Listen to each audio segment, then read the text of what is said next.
Friend, क्या आपने कभी सोचा है कि हमारे ये संसार कितना भ्रष्ट है? क्या आपने कभी सोचा है कि हमारे ये संसार जिसमें हम रहते हैं कितना पाप से घुल मिल गया है? जब हम लोगों को प्यार करते हैं तो क्या लोग बदले में हमें प्यार करते हैं? जब लोगों को हम कुछ देते हैं तो क्या लोग हमें कुछ बदले में देते हैं?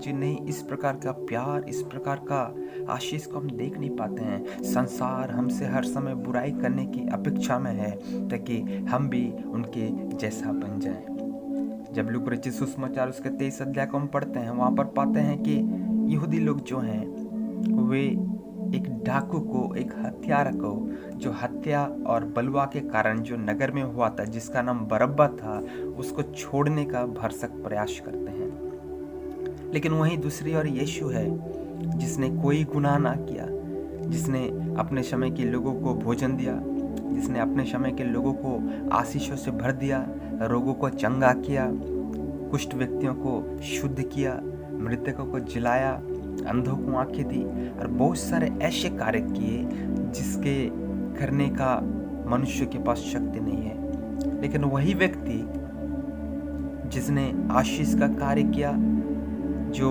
हर एक व्यक्ति के लिए समर्पण था कि मैं सेवा करूंगा, जिसने अपने जीवन को समर्पण के लिए, सेवकाई के लिए समर्पण कर दिया, आज वही व्यक्ति का जब न्याय हो रहा है, जजमेंट हो रहा है, तो वहाँ पर हम देखते हैं कि लोग किसे चाहते हैं। लोग एक हत्यारा को चाहते हैं, लोग एक डाकू को चाहते हैं जो जिसने गुनाह किया है, जो बंदीगृह में था, लेकिन वे लोग यीशु को नहीं चाहते। वे लोग पिलातुस से कहते हैं कि यीशु को क्रूस पर चढ़ा, क्रूस पर, हमें यीशु दरकार नहीं है, हमें यीशु की आवश्यकता नहीं है, हमें बरअब्बा की आवश्यकता है। अब पिलातुस मजबूर होकर बरअब्बा को छोड़ता है और यीशु को क्रूस पर चढ़ाने के लिए सौंप देता है। क्या आज हमारा जीवन भी ऐसा ही है कि हम अच्छाई को देख नहीं पा रहे हैं लेकिन बुराई की ओर बढ़ते चले जा रहे हैं? कोई व्यक्ति हमसे प्रेम कर रहा है लेकिन बदले में हम प्रेम ना कर पा रहे हैं? क्या कोई व्यक्ति हमसे आशीष देने की अपेक्षा कर रहा है और हम उसको आशीष दे नहीं पा रहे हैं? जी हाँ, हमारे भ्रष्ट संसार में इस प्रकार का कार्य चल रहा है। जब एक तरफ परमेश्वर के दास लोग प्रचार कर रहे हैं, जब परमेश्वर के दास लोग लोगों को अच्छा कर रहे हैं, जीवन को परिवर्तन का कार्य कर रहे हैं, तो वहीं दूसरी ओर लोग विरोध कर रहे हैं कि हमें यीशु नहीं चाहिए। ये व्यक्ति जिस प्रकार है, ये व्यक्ति जिस प्रकार पियक्कड़ है, दुष्ट है, बदमाश है, उसके जीवन में जो भी गंदगी है उसे ऐसा ही रहने दो, लेकिन यीशु को इसके जीवन में ना आने दो। और सच में ऐसा ही हम देखते हैं, जहाँ पर परमेश्वर के लोग प्रचार कर रहे हैं, इस प्रकार की बाधाएं आ रही है। तो ये सारी बाधाएं एक ही बात को दर्शा रही है कि हमारा संसार भ्रष्ट संसार है। संसार में रहने वाले लोग संसार को प्यार कर रहे हैं लेकिन परमेश्वर को प्यार नहीं कर पा रहे हैं। जिस प्रकार पहला यूहन्ना उसका 2 अध्याय 15 पद लिखा है, तुम न तो संसार से प्रेम करो और न संसार की वस्तु में से प्रेम करो।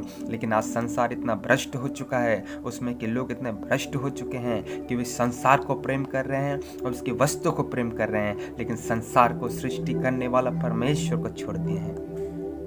क्या आप भी ऐसा ही कर रहे हैं कि अपने सृष्टिकर्ता को आपने छोड़ दिया है, कि अपने सृष्टिकर्ता को आप भूल गए हैं या सृष्टिकर्ता से दूर हो गए हैं? आज आवश्यकता है कि आप परमेश्वर के पास फिर आएं। आज आवश्यकता है कि आप परमेश्वर को बस लौट आएं, क्योंकि यीशु ने आपके लिए क्रूस के ऊपर जीवन दिया है। यीशु ने अपने पवित्र लहू को बहाया है। सो परमेश्वर के बलिदान को, यीशु के बलिदान को तुच्छ ना समझें, उसको अपने जीवन में आने दें। जब यीशु आता है परिवर्तन आता है, जब यीशु आता है आशीष आती है, जब यीशु आता है हमारे जीवन में छुटकारा मिलता है। सो गंदगी को छोड़ दें, अपराध को छोड़ दें, पाप को छोड़ दें, वरन परमेश्वर की ओर फिरें जो आपको आशीषों से भर देगा। सो परमेश्वर आप सबको को बहुत आशीष करे कि इस वचन आपके जीवन में एक नया जीवन दे दे। आप सबको जय मसीह की